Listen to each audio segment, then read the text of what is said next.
Una nueva formación política nace en Valencia.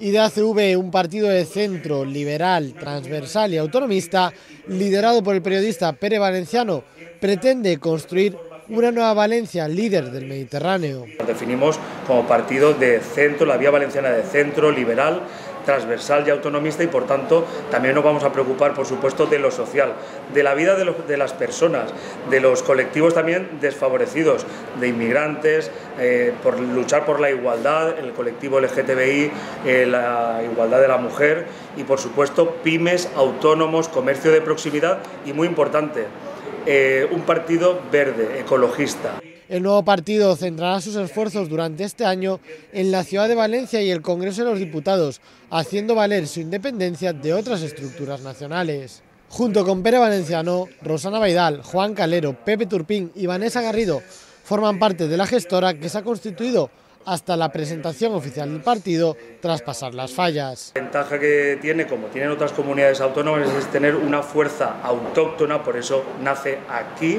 por eso somos independientes.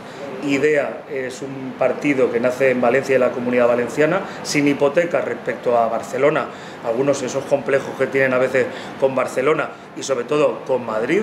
Entre los proyectos se encuentra mejorar las líneas de Metro Valencia y MT, potenciar el turismo sostenible como sector transversal y poner de relevancia todos los barrios de la ciudad. Soy un gran defensor de los grandes proyectos. Yo no creo que haya una ciudad o una comunidad que quiera ser ambiciosa que esté en contra de grandes proyectos, porque nos sitúan en el mapa mundial, es un gran atractivo turístico, mueve la economía, pero además es transversal porque afecta a muchísimos sectores, al sector de la construcción, al sector turístico, a la hostelería, al ocio nocturno, y eso es fundamental.